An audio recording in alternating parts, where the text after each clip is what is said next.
Hello, everyone. Welcome back to the Morality of Everyday Things. Sorry, it's been a little while. We've had a bit of a hectic month over at our day jobs. Relevantly, it was Earth Day recently. I say relevantly because this whole this whole episode is going to be about climate change. Well, it's going to pertain to climate change. Jacob, what is this week's question? Is it wrong to have children in an era of climate change? Interesting one.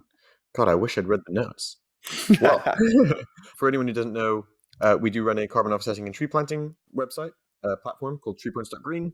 That's obviously kept us really busy in the build up to Earth Day. We had a bunch of great launches. I'm actually, for those watching the video, I'm wearing one of our partners' clothing brands, Altered Clothing. Shout out. Solid shout out. And put a bunch of integrations live. It's just been a crazy busy month. And then also, the other thing we do, Stasher, has been picking up. If you are a regular listener, let us know. Your love will make us post more regularly, like a dog that just needs to be petted to know that you care. We crave that validation. That's what it's all about. And please leave reviews. For anyone who's new, the Morality of Everyday Things is a podcast where we discuss everyday morality. Jake and I, longtime friends, studied together at Oxford University. Technically, only I studied philosophy, but Jake's okay. Did a module in ethics once, and even then, I did pretty. I mostly focused on the politics and economics, but whatever. We can let that slide. Jake, set us up for today's question. All right. So, question was, is it wrong to have children in an era of climate change? And what we like to do normally is break down definitions. I thought before we get into that, it's a provocative question. And do you have any thoughts just up front? I'm happy to share my views. But before like digging into this and like take this as if I just asked you fresh. Yeah, and it was just like, you're not allowed to say anything. It's yes or no. Yeah. I feel like my answer is no. Okay. Why? As in no, it is not wrong. Surface, why? What's high level? I feel like as soon as you say this, my first thought is anti-natalist arguments, which I just kind of don't vibe with. But as with many things, like the real answer is a bit more nuanced. I think it's a legitimate consideration. And to be fair, even the anti-natalist argument we'll discuss, like there are times when it's not irrelevant.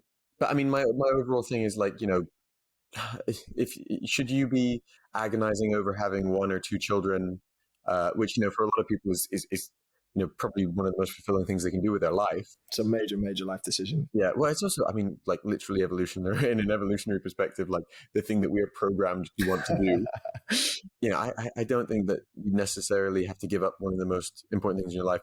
I think the truth is that tackling climate change in an effective way is a large process that involves making sure that we can do that without making life unlivable. I mean, like, you could make the argument that, hey, we should kill everyone and that will solve climate change, but that's obviously like the point of the problem is that we want to find acceptable ways of dealing with it, not ridiculously extreme ways that are perhaps even worse than the.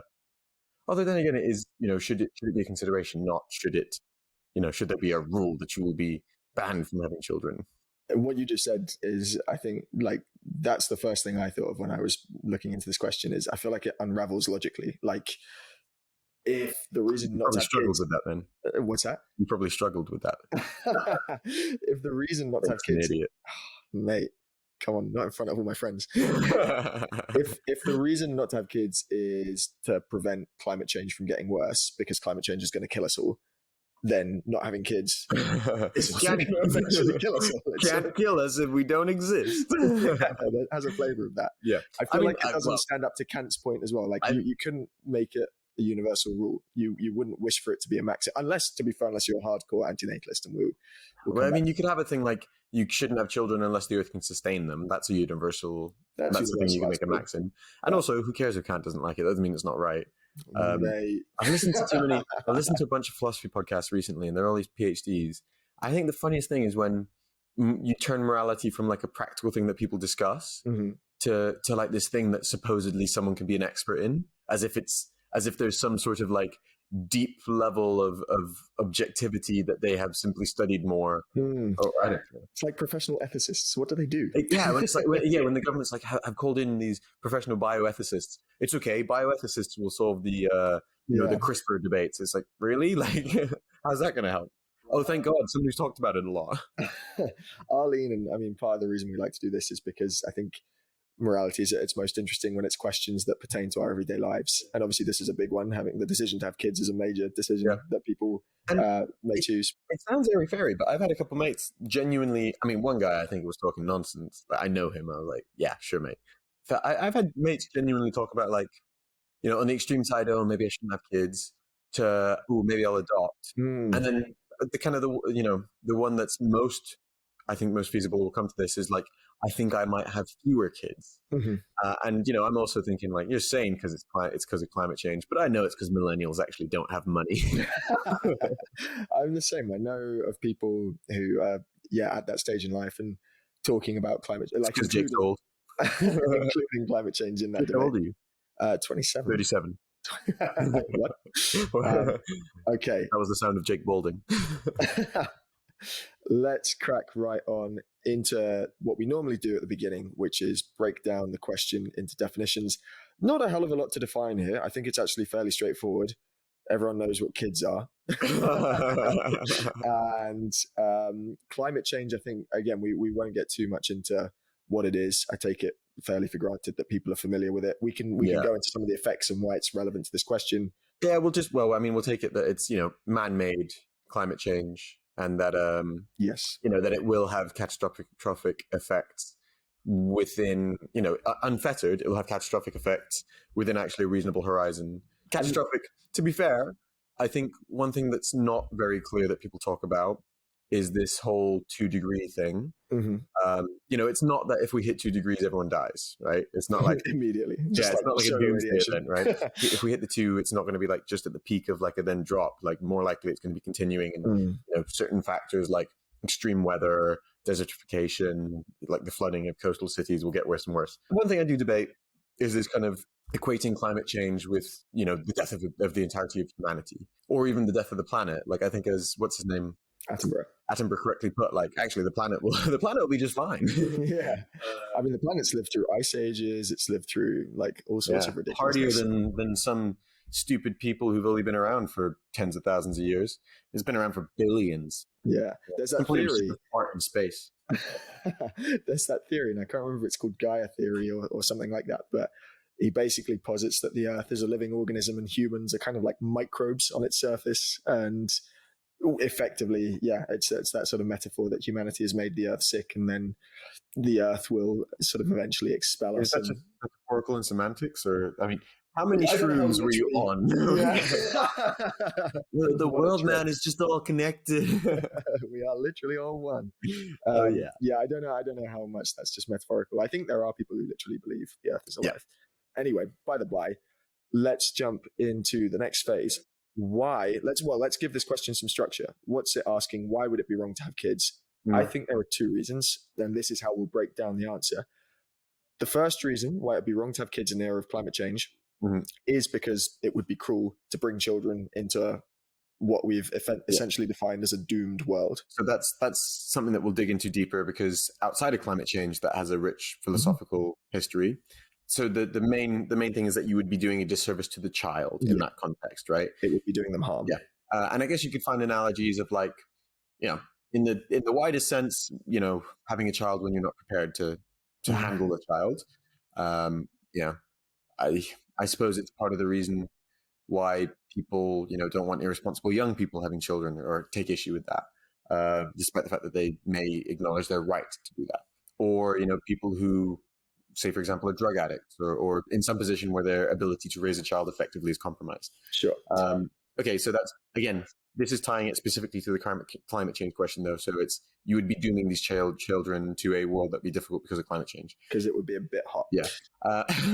Again, I actually think that that's relatively weak, because, like I said, it's taking a little bit too much. Like the climate change is super significant, but again, it's taking it more like a 2 degrees, and suddenly it like 90% of people die, and the other 10% live in like a Mad Max style wasteland. You refer to a Mad Max style wasteland really often, I've noticed. Yeah, it's like a great analogy, or like metaphor or whatever.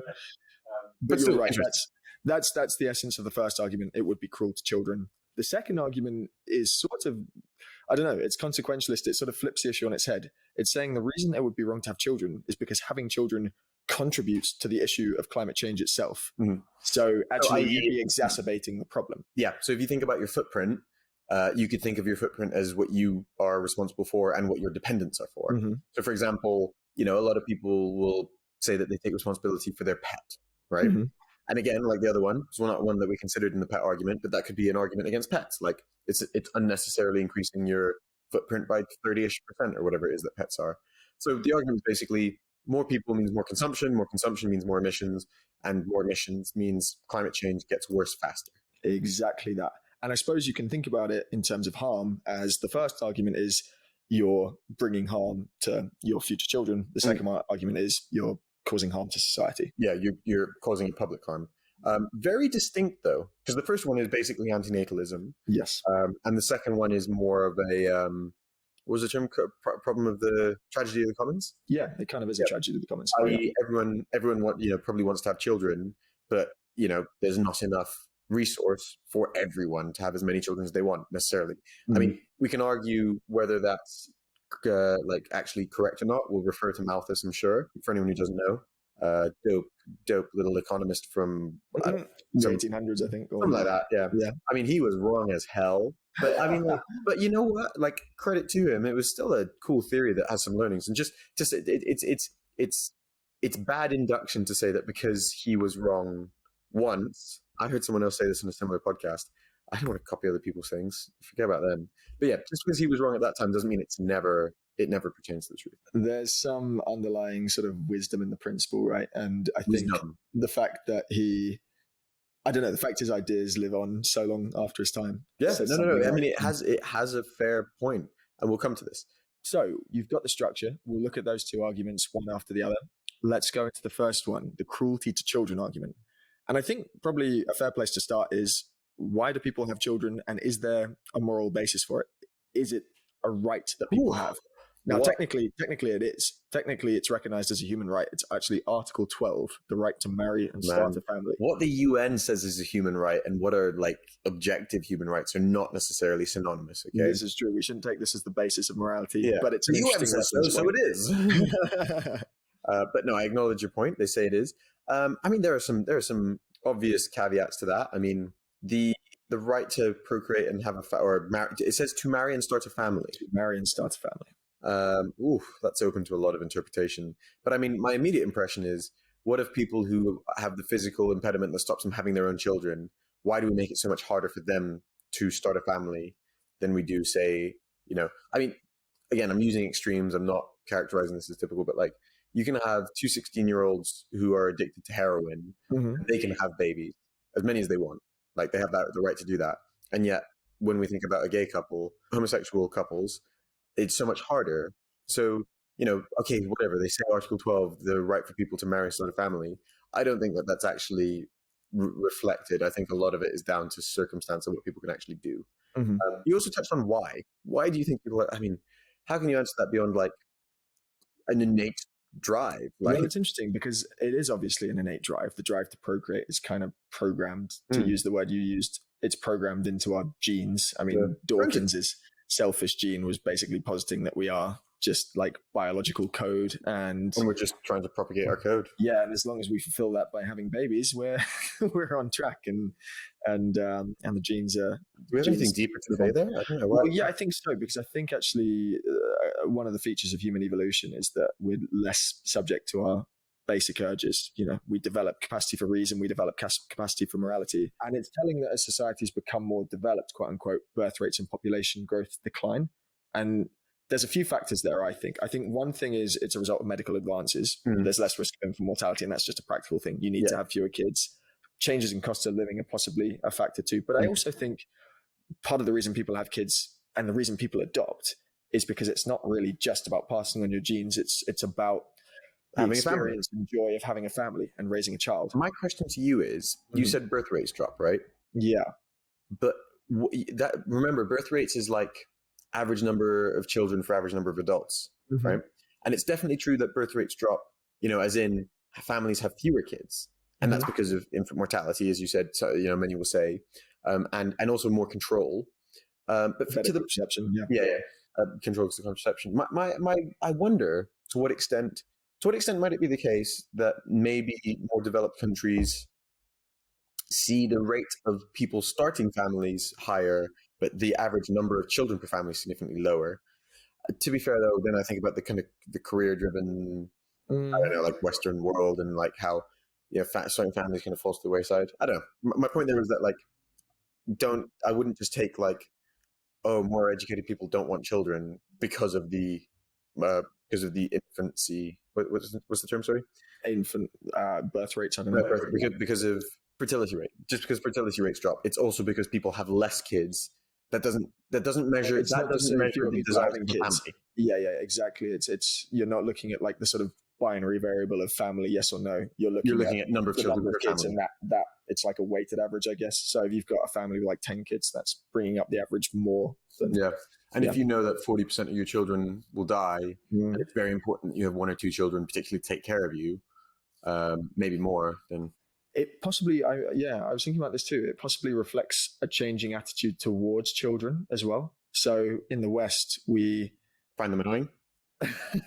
We respect them as autonomous beings as opposed to just resources. Like, I appreciate that you're a human being, and that's why I don't spank your bottom.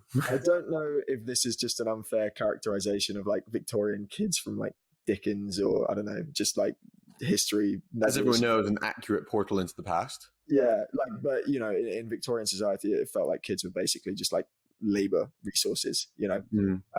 Whereas now, I mean, you look at kids as like, now they're work. They used to work, now they are work. It's kind of like pets. Animals were animals used to be labor, and now we lavish them with sort of care, attention, and because Instagram life is meaningless, and we find some meaning in that. Fur babies. But okay, we've talked about why people have kids. Actually, one thing though, sorry, you said the right to marry and start a family. Right? Family doesn't necessarily mean having children, does it? Some people might consider their partner and their pet family. I think that's fair. And certainly it definitely includes adoption and like other, it doesn't mean having your own children. Nope. Okay, carry on. Okay, so I think that leads us quite neatly onto the question of what is anti-natalism and why is it a movement? We've established some fairly clear reasons why people like to have kids, why it's a thing. Yes. So anti-natalism is when you're against the use of boats in military. Terrible. Just kidding. That's navalism. Anti-natalism, you go on, mate, you go. Okay. Anti-natalism is, well, I think it's easily misunderstood. Strictly, it's the philosophy that additional births have a negative impact on society. And I guess the sort of argument underpinning that is that life is full of suffering and strife and misery. The moments of happiness and pleasure are few and transitory and elusive, and ultimately it all ends in death. I think I've sort of paraphrased this guy called David Benatar, who's one of the main philosophers behind. Jacob, can I call you up there? You said that it was bad for society. Yeah. Is that like some sort of specific definition that you found, or because I feel like the takeaway should be that it's bad for the child, right? Good question. Then you specified that life is difficult, et cetera, et cetera. It sounds like you're referring specifically to the child. So it sounds like the argument there is it's unfair on the child to birth them. So yeah, the Benatar quote definitely makes that point clear. The philosophy as defined, antinatalists are adherents of the belief that human beings are a destructive force to the earth, and therefore it's morally wrong to create more of them. Which I guess you're right. It's kind of, that's two different things. They're distinct. That's weird that it says specifically to the earth. Like, what if we can set up life-sustaining colonies in space on other planets, etc., etc.?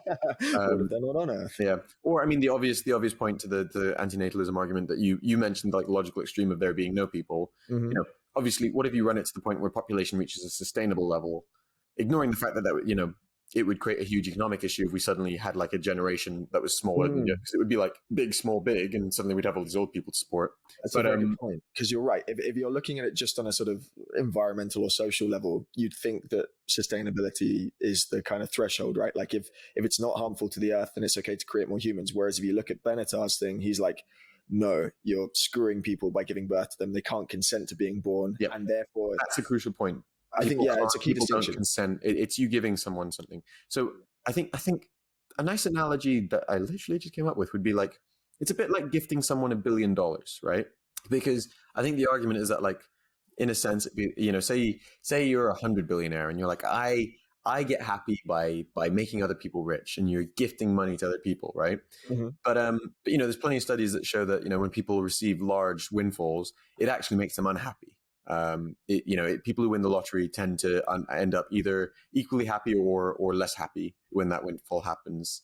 So it could be something like that, whereby like you think that you're giving them so much benefit that surely it is a positive thing, even if they can't consent to it. But the argument actually is that in practice, we see that's not the case. If we can't, in this circumstance of babies, they can't rationalize it or consent to it until they're 18 plus. And if we know that on average they're actually suffering because of it, maybe we shouldn't be doing it. It reminds me so much. We'll probably have to stick this in the show notes or something, but there's that meme you once showed me of the little cheetah. Little cheetah cub looking at the mother cheetah like, why did you bring me into this world, mother? Just to bring wood into a burning house. Look me in the eyes when I talk to you. It's so good. Such a cute little cheetah. So I think one fundamental thing that some people will immediately pick up on, and I feel like I'm one of these people, is that when I think about the sum of my life, mm-hmm. I do not feel that the sum of the positive parts is not enough to counteract the negative parts. I'd say I generally enjoy my life. It's distinct though, because it's not saying like, oh, my life is terrible. To have never had the life is also to not have the worry of doing that summation, right? Mm-hmm. Something kind of subtly different there. He makes the point, to be fair, he's like, this isn't the same thing as saying life is not worth living. So the fact that you don't think you should bring kids into the world is not to say that life isn't worth living. Because if you happen to be alive, it faces the problem you just described of like, you're alive and then actually, you're about to come to this, I imagine, but like, why don't antinatalists just commit suicide? Yeah. And also, could you not make a twisted argument where it's like, oh, if, the best thing you can do to reduce your footprint is to end your life, because then you stop consuming. Although then your body will rot and emit CO2. Never get away from you have to commit suicide in a freezer. But yeah, I guess the obvious follow on then is like, if you feel this way, I feel like a kind of economical opportunity cost view would be like the same argument seems to justify just ending your life. Both the antinatalist, oh, life is suffering point, and the what was the other one? And the climate change perspective, right? Like, I think the point is that obviously we want to find solutions that are not so horrible that they kind of diminish what it is to live. And a lot of people would agree that the right and pleasure of having a family is one of the greatest joys in life. That said, my parents raised me; they never say that. That's definitely a That's joke. Different. Some people win the lottery, some people get me. I think there is a distinction, to be fair, for what it's worth, between to say that life is not worth living is different to saying it would have been better not to have been born in the first place. I wonder if it's kind of sunk cost, but you're basically saying like, I'm here now, and therefore you sort of strive to find meaning, as opposed to, but you can still acknowledge, I'd rather not have been here. Maybe it's like taking a bad holiday. I'd rather not have gone on holiday, but now that I'm here, I'm not gonna like fly home immediately. Terrible analogy. Maybe there's something in that. Anyway. No, that makes sense. Like the cost of ending it immediately is painful. In the case of holiday, it's painful or scary. In the case of the holiday, it's like having to tell everyone, booking the flight, paying for it short notice. And obviously, in the life metaphor, it's not metaphor, it's literal. It's painful ending it. Because then you put this burden on someone. Interesting. Yeah. Just a couple notes there, I think. So a lot of that, do you think that is synonymous with saying life is meaningless? To say that life is more suffering than pleasure? No, I don't think so. I think they're different things. How is that related to antinatalism? Genuinely asking. I didn't read up on that specific element. How are they related? Do antinatalists believe that life is meaningless? Is that a substantial part of it? No, not necessarily. I don't think the conclusion of antinatalism is weird. It does sound quite nihilistic, right? It sounds like nihilistic. But I feel like it's the reason antinatalists aren't like all sort of forming suicide pacts is that maybe it's a little bit like the absurdists, right? There's meaning to be had in the suffering, but you sort of have this view that it would be better not to have suffered at all. Yeah. Well, no, I feel like the absurdists, absurdism would take the point that like you can form your own meaning. And so it's definitely a good thing to bring people into life, and it would be more their fault. I'm not an expert in this. We're armchair philosophers. Yeah.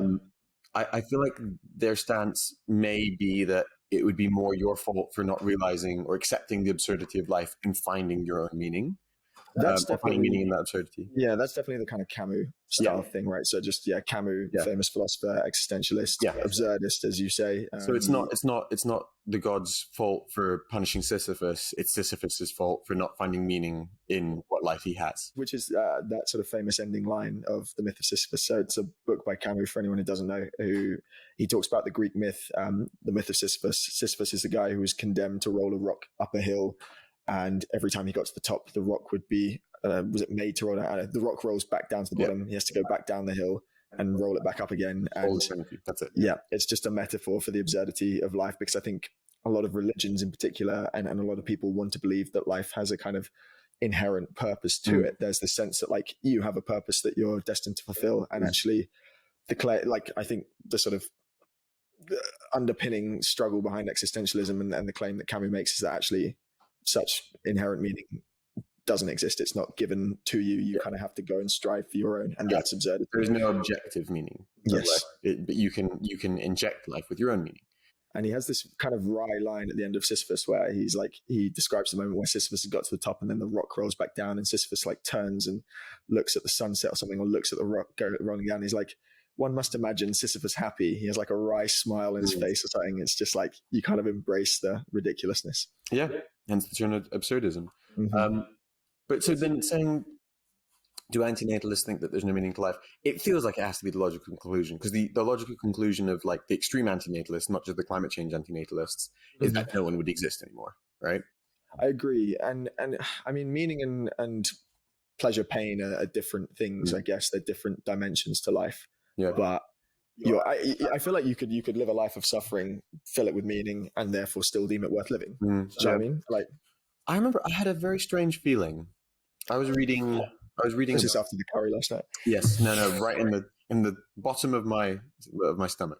Or I remember there was a, I can't remember, there was a joke. I can't remember how the joke even goes, but that just reminded me. There was someone said at a restaurant. I think my dad said as a joke at a restaurant, and just it fell flat and no one liked it. Someone was like, "How do you feel about your wife?" And he says, "I love her from the bottom of my heart and the heart of my bottom." What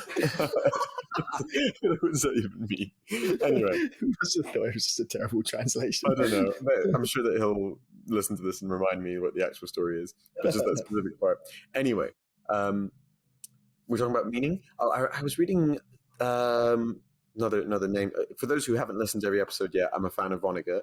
And also, I didn't grow up in America, so I wasn't told to like him in high school. My own opinion. Yeah, I formed my own opinion. Like, it's actually he's very much unknown. I'd say, despite being a cult, favorite, like he's very much unknown in the UK. I'd say. Yeah, relatively more so. Well, I mean, like in the way that, like, if you say, Of Mice and Men or something, it's like, yeah, well, who didn't read that at high school? Whereas here, like, it is very much like the average person in the UK doesn't know who he is. Cool. You've justified your taste in Vonnegut. I'm justifying. I'm not basic, the reading equivalent of a basic bitch.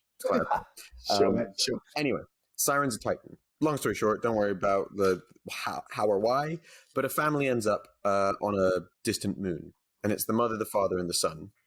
And it's funny because it did give me this distinct sense of, in that context, like what is the point of the child, right?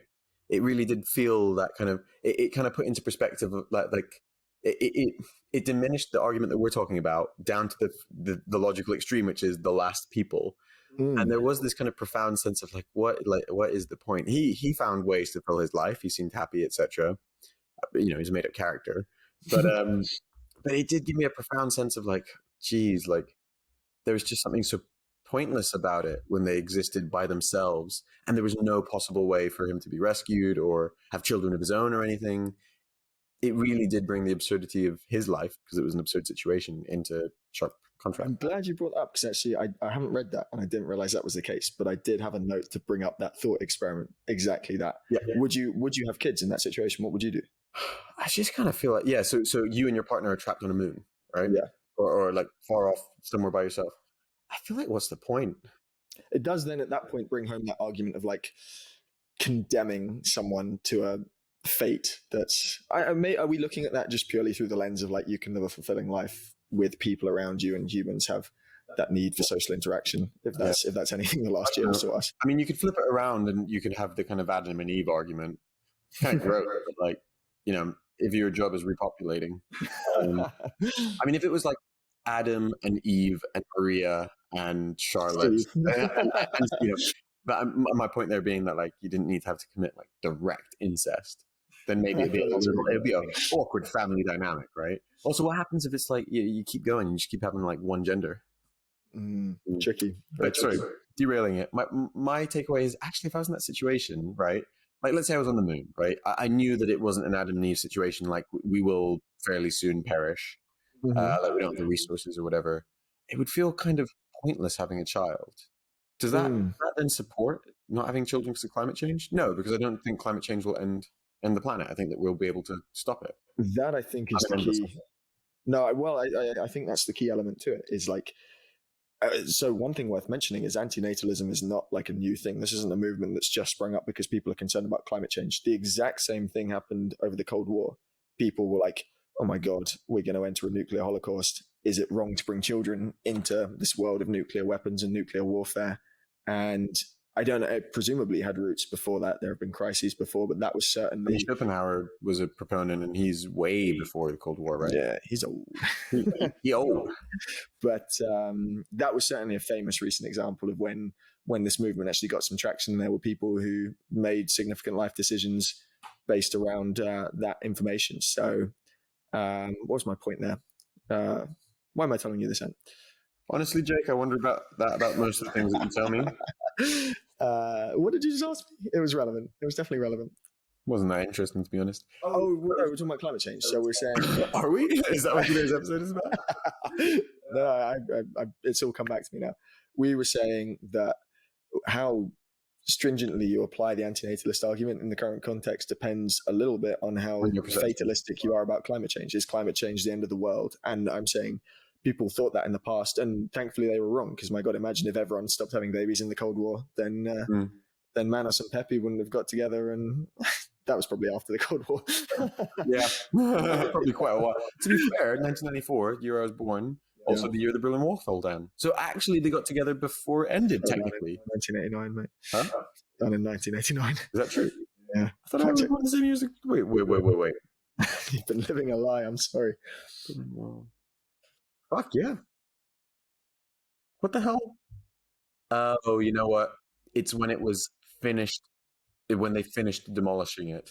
It says the same thing, is it? No, it says weirdly, it says demolished 9th November 1989 to 1994. Okay. All right. How the hell did I get that fact so wrong? So they finished demolishing the Berlin Wall the same year I was born. Yeah, fair. Anyway, so yeah, it's a good thing that people didn't stop having kids in the Cold War, and I think you could probably make the same case quite strongly here. Okay. But I think that's probably a good time to wrap up anti-natalism. We've done the thought experiment, but just quickly on this point, do you buy, like, let's say the world was totally doomed. Do you buy the argument that then... I don't even think we need to be that extreme. You know what? Thinking about it a bit, the argument that you need to be considerate of the suffering that you may impart on your child, I think is relevant. So I think, for example, I don't think that life is suffering. I don't think the world is doomed. So I don't follow the anti-natalism general or via climate change arguments. But I do think that, for example, are you doing something wrong by having children beyond your means? Probably. But I want to be careful because that's a slippery slope to then turning the right to have children into some sort of elitist, aristocratic right. I want to be careful. Like, we really need to balance, on the one hand, making sure that that right is reasonably accessible to everyone. But on the other hand, like, should 16-year-olds who are heroin addicts be able to have 10 children? I mean, I'm making it sound like they should be neutered. I'm not saying that. But like, do I think that they might be doing something inconsiderate or wrong by having children? Yes. I think I think that they are not being considerate of the suffering that child might face because of their inability to adequately raise it. Yeah. I don't think that's a horribly controversial point of view. Yeah. So basically, if you're in a position, it could be financially, it could be, maybe you are just not in a position. I can't think of another example other than Emotionally, emotionally. Yeah, I mean, maybe you have a history of serious mental illness. you don't have the support networks around you. Maybe you have a serious genetic disease. Oh, yeah, that's Those are all good examples of maybe you are not properly considering the suffering that the child might have to bear, and whether that child will be able to fairly live a life, and or conversely, whether you will be pushing the responsibility to help that child have a reasonable life onto other people. that's a fine example. That's like the HIV example, isn't it? That's really true. Oh, as in, like, should you be able to have a? Well, now it's not a thing, but yes, when it was a thing. When it was a thing, yeah. Okay, fair. All right, so Wait, do you have an opinion, or do you just agree? no, I agree with you. That was easy. Oh, wow. Up next, so we said there were two arguments. Let's just zoom out a second. We said there were two arguments for why it would be wrong to have kids in the era of climate change, and we've talked about it being wrong in terms of causing suffering to your children. The second argument was that having kids actually contributes to the problem of climate change. So is having kids harmful for the planet? And is that therefore a justification for not having children? I have a high level answer, and I just don't think I'm going to change it much through discussion. Sure. And this is kind of my answer to most climate change things. And it kind of forms, I think it's fair to say, our philosophy running a startup that fights climate change. We need to take radical action. That's true, right?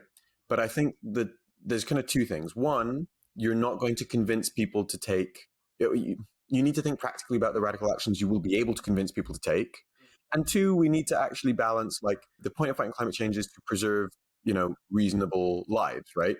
To create a better world. To create a better world. If the way to do that is to enforce things that are, going to make life significantly worse, then that actually doesn't quite stack up. And I get that some of that is like, oh, maybe the argument is people are underestimating the costs in the long term, which means that they are not accepting the necessary pains in the short term, and actually in the long-term calculus it won't add up.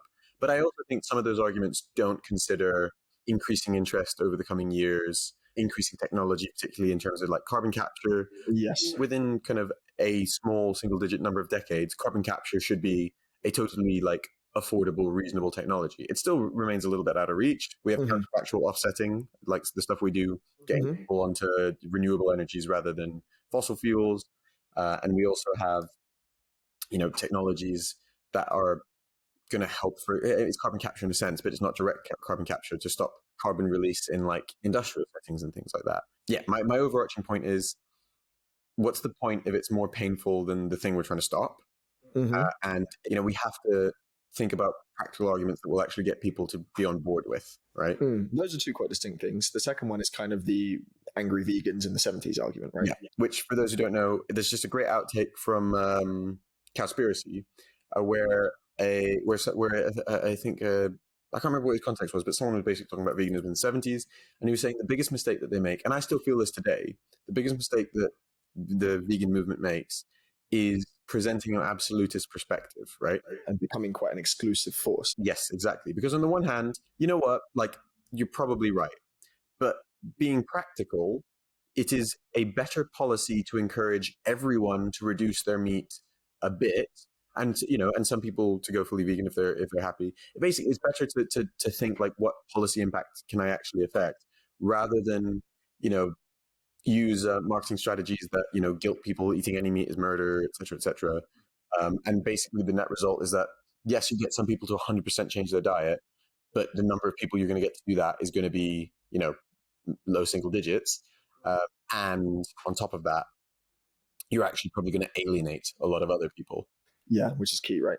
And also the other thing is convenience. Like, you need to think about how do we make like, what's easier, right? Giving people incentives to, for example, counteract having children, like the negative effects of having extra children, or trying to enforce a ban on people doing one of the most natural things that comes to human beings, right? During the way you said natural, I don't know why. Oh, natural. Made it sound sexual, right? I mean, like, just think about the Chinese one-child policy, right? It's just not really enforceable. And like, also think about it for if you're born the second child, like, that's not the child's fault. Like, what happens to that child? And then all sorts of weird externalities happen as well, where like suddenly like the gender split was totally messed up. Really bad for girls, yeah. And it's bad for gender equality. Like, anyway, So that was my high level, and I don't think it's going to change. Go on, you. No, that's fair. That's fair. I was going to say, I mean, the reason this gets talked about is there were some studies done, I forget when, but in the last decade. And the original studies produced some pretty stark and alarming data that having kids could be the single biggest cause of emissions in your life. And I mean, like, I've seen graphs, and it's like you can drive an electric car, driving a car, like eating meat, all this stuff, and it's like all ticking along. And then suddenly it's like having a child, and it's like boom, and it's like massively, right? Yeah, that's the argument. And effectively, but I mean, there's some scientific criticism against that, right? And you've kind of pointed to that fact. The main criticism is they've basically kind of accounted for emissions at this point in time, assumed they'll stay constant, and then like basically spread that over a child's entire predicted life. Yeah. Which I think even the car and sort of stuff doesn't get that treatment. Technology is going to evolve is the point. So like if you have a child in a completely green society where all the energy is green, their footprint is negligible. It's the same reason like or kids they in could, developing they could even in a convoluted way contribute to the GDP of a country that's investing in fighting it and has like a surplus of carbon capture in decades to come. Because I know I mean to be literal about what you're saying now, the UK is reducing its non-green energy share every year, right? So it's not fair to extrapolate on the basis of it being straight or linear. I know that, for example, Mike Berners-Lee talks about like, if everyone reaches American levels of consumption.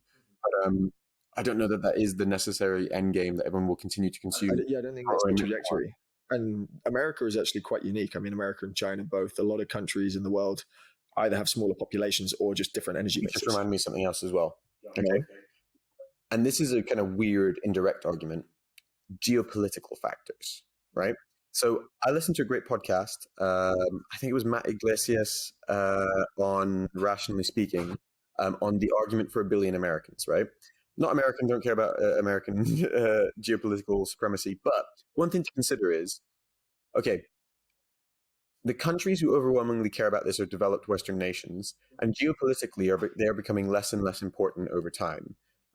Partially, like a large part of the reason that China is going to be more powerful than the US is just pure numbers of people, right? Sure. Maybe the situation in China and India and stuff will change over time. So maybe it's unfair.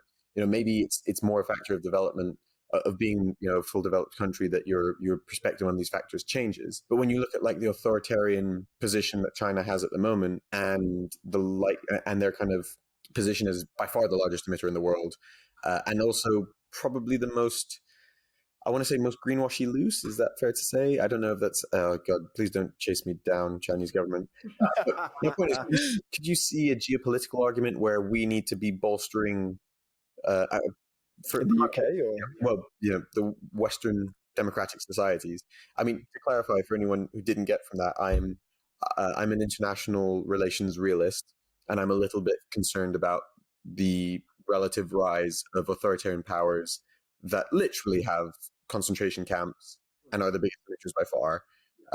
Those are two facts. The Uyghurs in China are in concentration camps, and China is by far the largest emissions creator. Could there be an argument that actually the fact that we're having this conversation primarily in the West is actually just going to further destabilize that geopolitical position and lead to worse outcomes? I see. You're taking a totally you're taking a totally different sort of view of the consequences. And you're saying like, actually, there's a completely different negative outcome.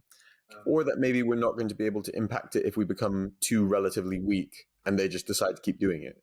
Let me make one other sort of criticism of the argument then, which is you've kind of got from this already, but children are more than just emitters of carbon, right? You're right. They also emit poop. They do that too, but they also emit joy and meaning and hope. That was a bit cutesy. For those who don't know, Jake's secretly cutesy. Take my point that stop interrupting me. The point is, when you're bringing a child into the world, you're not just bringing in like a new source of emissions, you're also bringing in something that will motivate you to keep pushing for the changes the world desperately needs. In fact, a potential future climate scientist. And I think actually what drives a lot of people to care about climate change, especially older generations, they're not too worried about being around to see the effects, but they do worry for the sake of their kids and their grandkids. And they're like, actually, this is a reason to give a crap about climate change, is because there is that sort of future outcome. So the greatest cause is also the greatest motivator. Yeah. Interesting. So there you go. I can buy that. Yeah, I think the fundamental point that I stand by, though, is that the point of fighting climate change is to preserve a good life. And if sacrificing the things that make a good life is how to achieve that, then I mean, my compromise is that we should probably have reasonable policies that, for example, you should have to make a supernormal tax contribution that goes directly to some sort of climate fighting situation, or, again, that we want to be careful because that becomes like an elitist aristocracy. But maybe the government, maybe cap and trade things, permits for children. Maybe the government has to be funding that, like, because the government has the incentive to increase population to and grow GDP and improve their geopolitical stature. Maybe the government should be funding that for every additional child that people have. When you say additional child, are you imagining like a sort of putting a number on it, like a 2-child policy, for example? Yeah, I mean, a situation where, I don't know the specific number, but like a situation where people have like some number of children that they can have without issue. A 2-child policy has a certain logical appeal to it, right? Because that would be the number that just sustains a population. And you also actually, I think the replacement rate's like just over 2. It would be because, to be fair, death and people who don't have kids, if you had a 2-child policy, you'd actually see relative population decline. Yeah, I think it's like 2.1 is the actual. Again, on aggregate, that would be kind of beneficial, not just from climate change point of view, but like food and other resources. Yeah. It's obviously also not what's happening. The world is tending towards overpopulation, and so therefore it would be a step to reduce that. So again, maybe we're biased because of our position and the kind of research we've done it, but I feel like it's legitimate to be worried about it. I don't think you have a duty to not have children. I think you probably do have a duty to, for example, try and reduce your footprint. Well, you have that duty anyway. It doesn't matter whether you have a child or not. But you have that duty is even more stark if you are increasing your emissions in some way. And you also have a duty, I would say, and I would not be surprised if within decades it's actually like a kind of tax people have to pay, like the same way that you do on cars that are more emitting. I think that you could consider, for example, taking direct positive action to counteract that impact if you are particularly worried. In fact, not even if you're particularly worried. If you're not particularly worried, you should be. Yeah.